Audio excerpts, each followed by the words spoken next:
¿Una persona con hígado graso puede beber alcohol?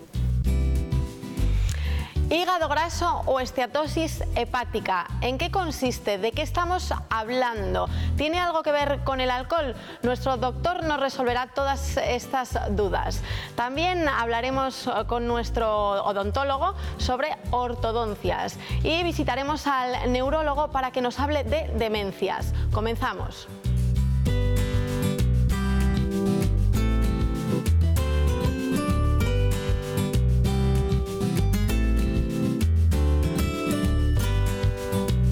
Esteatosis hepática no tengo ni idea, no sé nada.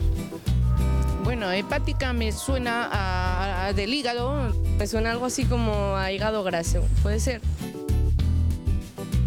Muy buenas, Óscar, bienvenido, ¿qué tal? Muy bien, como siempre. Bueno, vamos a hablar de esteatosis hepática, hígado graso, pero antes vamos a ver qué nos dice el especialista.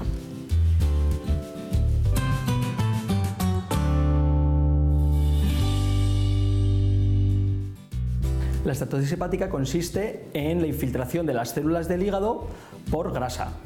Esto produce una inflamación de estas células que puede desarrollar al mismo tiempo fibrosis y cirrosis hepática.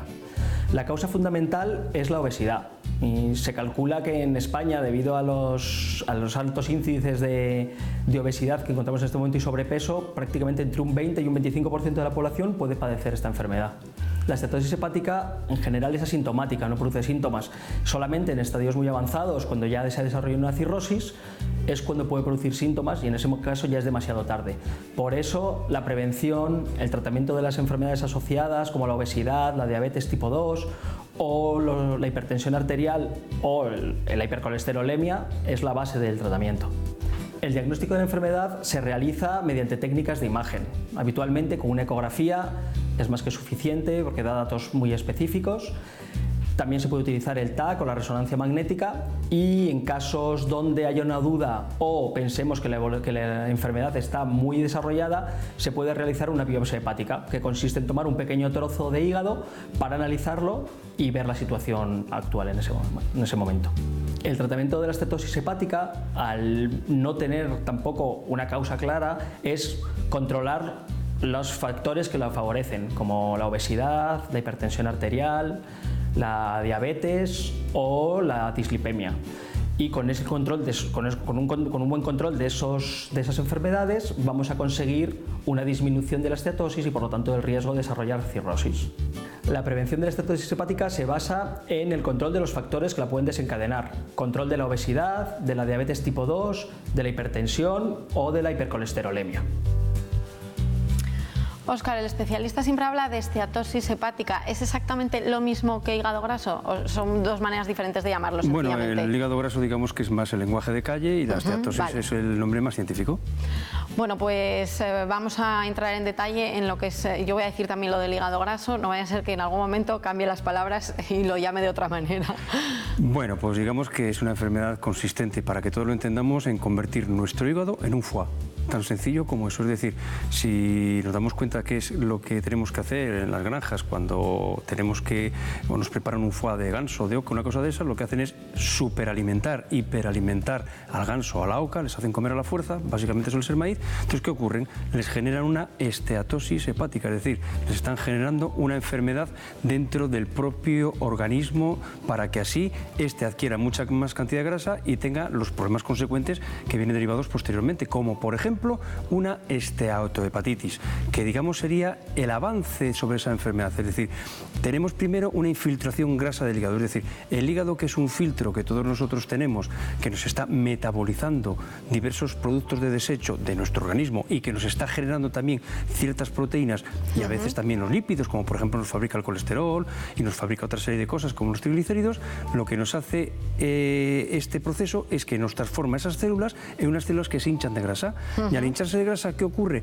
Bueno, pues que con el tiempo, si siguen hinchándose de grasa, llega un momento donde lo que estamos haciendo es que estamos generando, además de ese hinchazón en la grasa, una pequeña inflamación mantenida en el tiempo.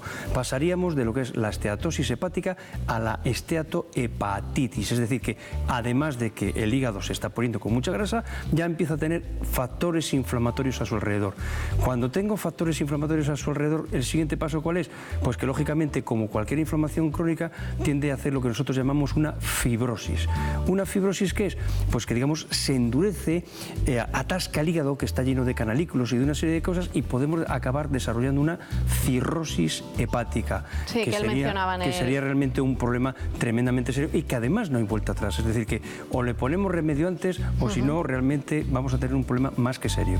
¿Cuáles serían los síntomas más habituales? Porque él ha dicho eso, es asintomático o solo se da en grados muy avanzados.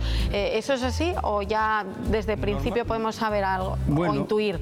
Normalmente la mayor parte de los hígados grasos, de las esteatosis hepáticas, se diagnostican cuando, por ejemplo, viene un paciente, le hacemos un reconocimiento por el motivo que sea de otras causas, que le duele la barriga por el motivo X, y pedimos una ecografía. Entonces no es infrecuente que en el informe de la ecografía de repente el radiólogo nos diga que tenemos un hígado graso.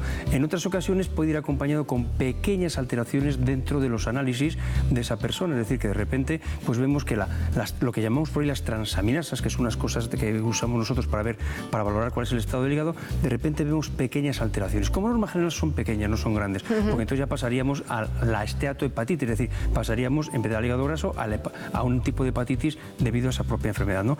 Entonces, habitualmente esa es la forma más común de presentarse y casi nunca da síntomas, raramente da algún tipo de síntoma, y cuando lo da es porque ya ha evolucionado mucho la enfermedad y entonces ya estamos hablando de otra serie de enfermedades.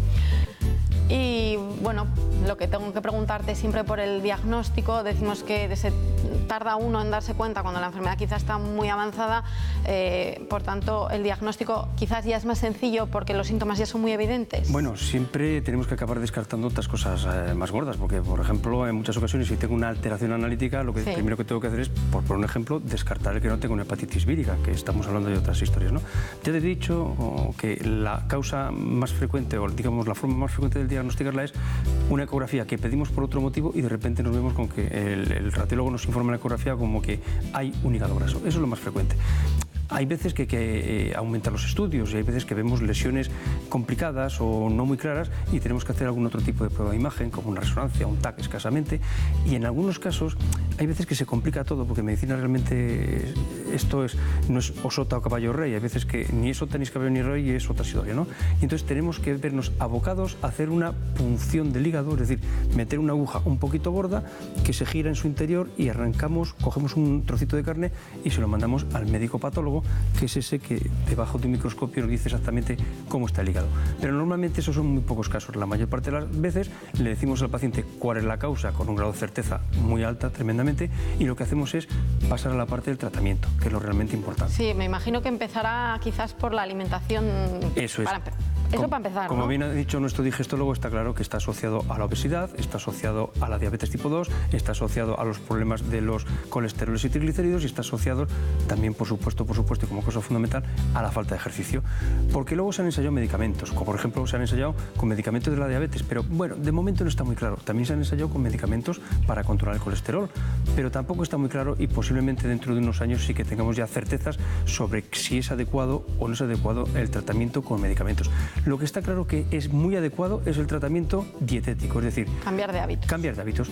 Comer menos hidratos de carbono, sobre todo aquellos hidratos de carbono rápidos, los alimentos azucarados, los precocinados, todo el tema de bollería, pastelería, quitar alimentos grasos, desde luego que bajar de peso, porque es raro ver una esteatosis hepática en un paciente que es delgado. Hombre, en algún paciente que, digamos, se pasa tomando alcohol, pues sí lo vemos, porque es otra de las causas de que tengamos una esteatosis hepática, como primera lesión debido a la ingesta de alcohol.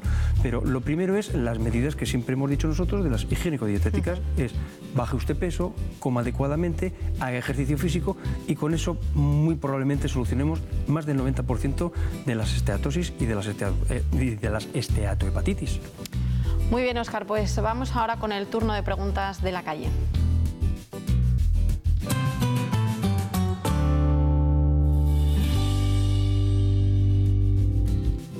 Mi padre tiene hígado graso, tengo más posibilidades de padecerlo. Hombre, posiblemente tenga más posibilidades de padecerlo, no porque hayamos hallado hasta la fecha un componente genético, que posiblemente hay alguno, ¿no? Pero sí que es verdad que cuando uno nace en el seno de una familia tiene unos comportamientos alimenticios y un comportamiento, digamos, vital, de ejercicio físico, etcétera, que suele ir parejo al resto de la familia. Por tanto, si yo nazco en una familia donde no hacen ejercicio, donde hay mucho obeso y donde se comen muchas grasas y mucha bollería, probablemente yo voy a tener más posibilidades de tener ese hígado graso. No porque lo herede de mi padre o de mi madre, sino porque lo que estoy heredando son sus malos hábitos, por llamarlo de alguna forma. Muy bien, seguimos. Más preguntas. ¿Una persona con hígado graso puede beber alcohol? Bueno, el alcohol es el mayor tóxico que tiene el hígado, es decir, el alcohol en hombres, a partir de los 2 vasos de vino al día, por poner un ejemplo, los 2 vasos de los que se toman en los bares, no vasos hasta arriba, digamos que a partir de los 2 vasos ya estamos hablando de excesos. En mujeres, por el motivo que sea, básicamente genético, a la mitad de dosis da iguales problemas que al doble de dosis en los varones. Por tanto, si una persona tiene una esteatosis hepática y el alcohol es una de las causas de esteatosis hepática, vamos a abandonar el alcohol y cuidemos nuestro hígado dejando el alcohol, bebiendo agua, que es muy sana, y sobre todo comiendo otras cosas que no sean perjudiciales para el hígado. Seguimos, más preguntas. ¿Existen unos alimentos mejor que otros para el hígado graso? Pues sí, lo primero es que volvemos a lo de siempre, a tener una dieta mediterránea. Tenemos que huir de todo aquel material que está precocinado, tenemos que tomar desde luego lo de siempre, las verduras frescas, las frutas, las legumbres, los pescados, poca carne y sobre todo casi nada de lo que tenga grasa. Es decir, si volvemos a nuestra dieta mediterránea y sobre todo disminuimos la cantidad de calorías que comemos, que solemos comer como norma general bastante de más, y hacemos ejercicio físico, tenemos el problema prácticamente solucionado. Vamos con una nueva duda.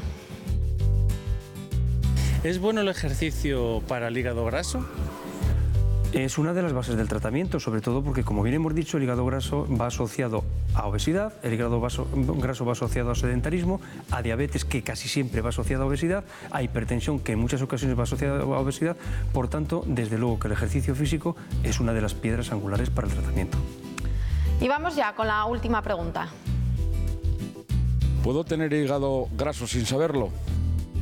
Pues la mayor parte de la gente que tiene hígado graso efectivamente no lo sabe, porque si, como hemos dicho al principio, la mayor parte de los diagnósticos los hacemos cuando por otro motivo pedimos una ecografía, pues no es infrecuente que muchos pacientes que nunca se han hecho una ecografía porque no tienen indicación para hacerla, efectivamente sean portadores de un hígado graso sin que ellos lo sepan.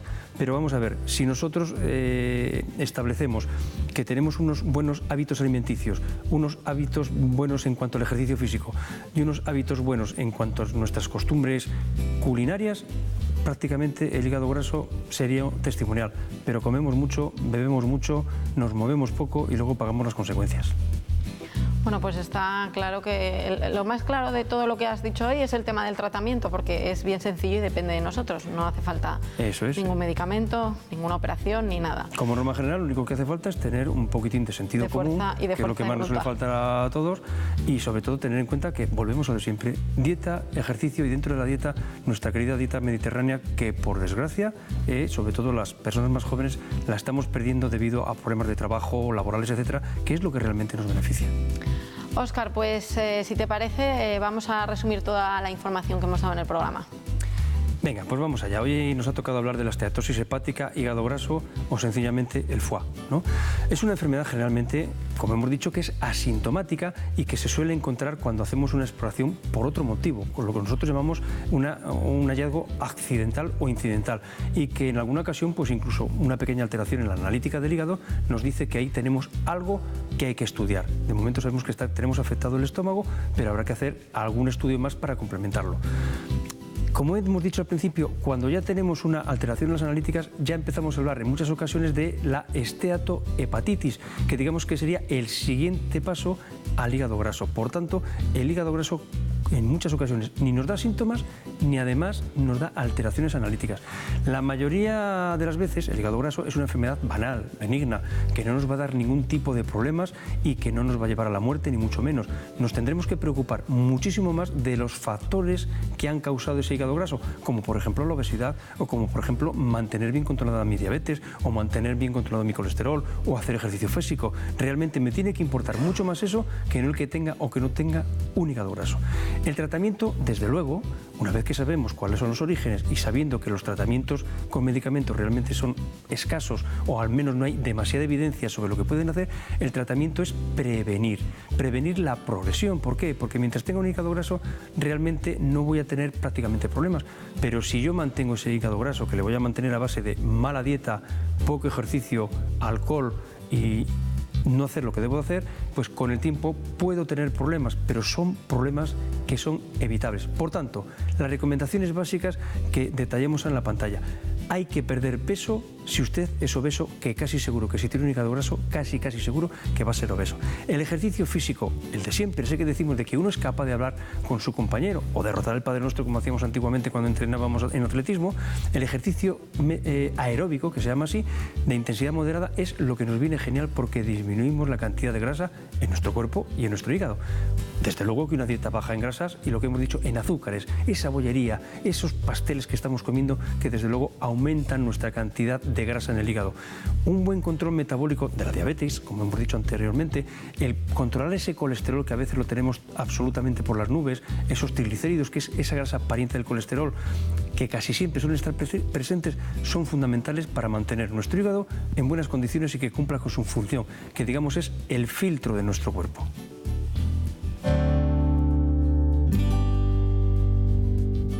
Los síntomas de la demencia varían un poco en función del tipo de demencia. La más frecuente, que es el Alzheimer, sin ninguna duda, suele empezar con trastornos o problemas de memoria, que suele empezar a empeorar y se asocian otros nuevos síntomas.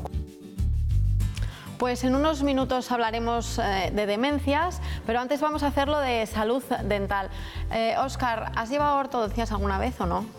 Yo no, porque más o menos los tengo todos bien alineados. En mi familia hemos tenido suerte, es todo natural. Yo sí feos y pequeños, pero es todo natural. Pues yo sí las he llevado. Bueno, pues nos van a explicar qué beneficios, porque no solo son estéticos.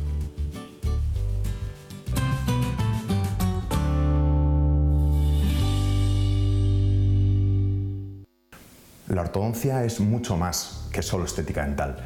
En España, cada vez más, la gente tenemos más educación para la salud y entendemos que una ortodoncia no es solamente alinear nuestros dientes para que queden bonitos, sino que estos dientes tienen que funcionar adecuadamente.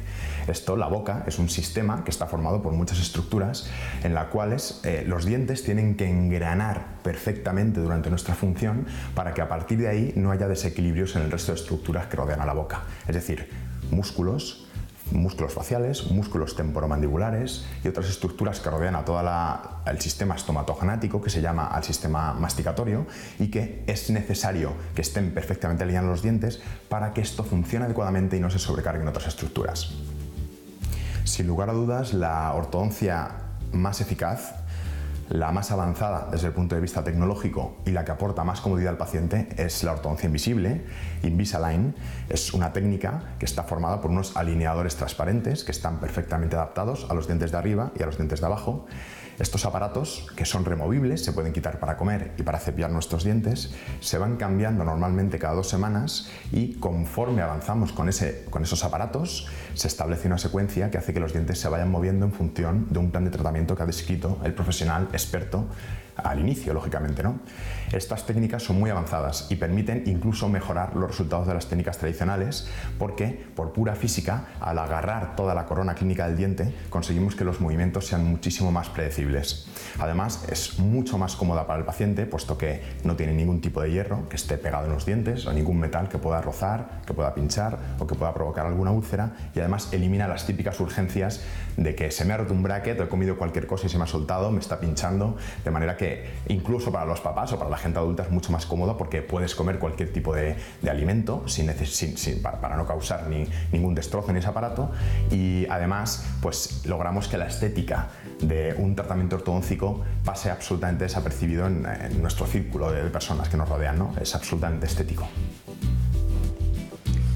Bueno, pues es evidente que quizás la posición de los dientes sí que sea importante por el tema de la mordida, ¿no? Le decía yo de pequeña mordía muchísimo con un lado y tenía más desgastado, hasta que me lo corrigieron en el dentista, mordía por un lado mucho más y tenía esos dientes más desgastados. Entonces, si hubiera seguido así toda la vida, pues a lo mejor, yo qué sé, ¿cómo estaría ahora? Mucho más fea, seguro, esto está claro. Pero bueno, independientemente de eso, no nos olvidemos de que nuestros dientes lo que cumplen no es una función estética, lo que cumplen es una función fisiológica. Es decir, los dientes no nos les pusieron ahí para sonreír ni para hacer bonito, nos les pusieron para empezar la digestión. Sí, señores, la digestión empieza en la boca, no empieza en el estómago. Es decir, muchos de los problemas de estómago que estamos viendo, incluso muchos de los problemas de intestino, ese intestino irritable que hemos hablado y cosas así, empieza su origen en la boca. Es decir, si yo tengo una alimentación que no la mando convenientemente triturada a mi estómago y el resto de mi tubo digestivo, lógicamente va a tener que desarrollar un trabajo para el que no está capacitado.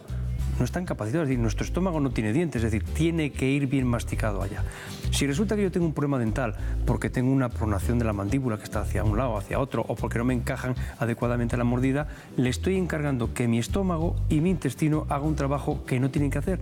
Y de ahí en muchas ocasiones nos vienen problemas de reflujo gastroesofágico, nos vienen problemas de gastritis, nos vienen problemas de esos gases que tenemos a veces desmesurados, y todo porque nuestra digestión no ha iniciado su andadura donde tiene que iniciarla, que es masticando e insalivando adecuadamente. Muy bien, Óscar. Bueno, pues lo decíamos hace unos minutos y vamos a hablar de demencia. Será el neurólogo quien lo haga y nos explique más a fondo en qué consiste.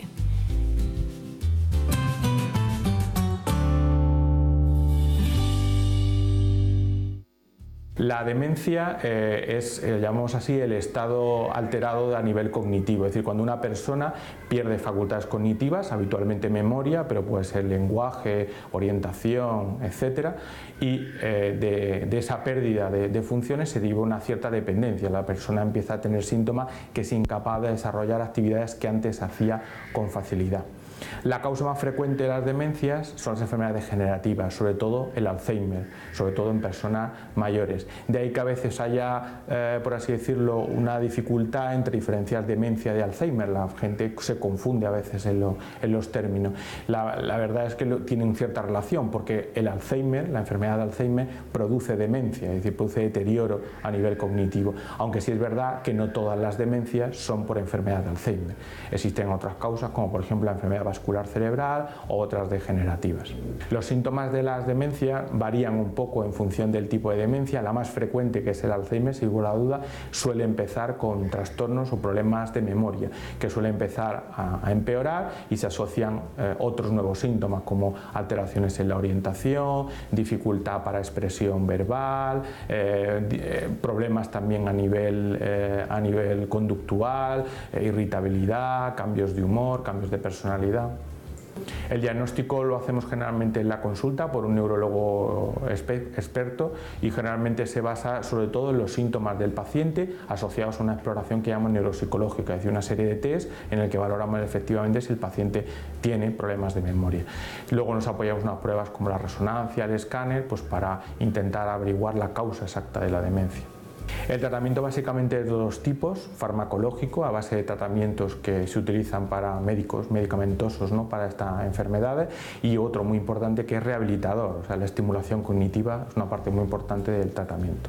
La prevención de las demencias tiene dos partes, ¿no? Es decir, hay una relacionado con las causas. Sabemos que las causas de origen cardiovascular, como la hipertensión, que también en el ictus o el infarto de miocardio, o la diabetes o el colesterol, parece que también forman parte de la causa de las enfermedades degenerativas como el Alzheimer. Entonces, una buena prevención sería controlar los factores de riesgo vascular, como la hipertensión, la diabetes, el colesterol, porque además de prevenir enfermedades como el Alzheimer, también prevenimos otras como el infarto de miocardio o el infarto cerebral. Óscar, cuando la enfermedad está comenzando, ¿uno mismo es consciente de que está teniendo esos problemas de memoria, o es una enfermedad de la que siempre se dan cuenta los que están alrededor? Esto depende mucho, Carmen, del nivel, digamos, de instrucción que tengamos cada uno de nosotros. Es decir, posiblemente, muy seguramente, un ingeniero que ha tenido una vida brillante en su trayectoria profesional, pues de repente empieza con que ciertas cosas empieza a tener problemas para recordarlos. Y ahí es donde realmente vienen los problemas. Él es el primero en muchas ocasiones de darse cuenta de ello.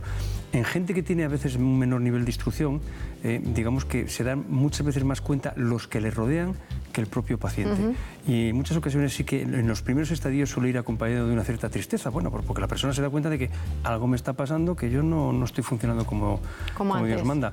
Y luego tenemos que tener en cuenta otra cosa, hay veces que tenemos la presión de los familiares, no nos olvidemos de que existe la demencia senil, es decir, nuestra cara envejece, nuestro corazón envejece, nuestros pulmones envejecen, también nuestro cerebro envejece. No digo, Carmen, porque en ocasiones los médicos nos están presionando a los familiares con que todo tiene cura y sobre todo el tema de la esfera de lo cognitivo, ¿no? De la esfera cerebral. No todo tiene cura, es decir, nosotros utilizamos una serie de test y vemos hasta dónde es normal y no es normal las pérdidas de memoria para una persona en una determinada edad. Y hay veces que yo creo que en alguna ocasión estamos siendo presionados por la familia como es que mi papá, que tiene 95 años, es que se le olvidan las cosas. Hombre, es que se le olviden las cosas, alguna cosa, a una persona de 95 años es normal, no que esté totalmente desorientado y etcétera. Pero lógicamente un cerebro de 95 años no funciona como un cerebro de 28 años en la misma persona, por supuesto. Muy bien, Óscar, pues gracias por acompañarme otro programa más. Bueno, como siempre es un placer estar contigo y como siempre es un placer estar un día más con ustedes. Y nosotros estamos preparando más temas relacionados con la salud para contárselo en el próximo programa. Les esperamos. Hasta entonces.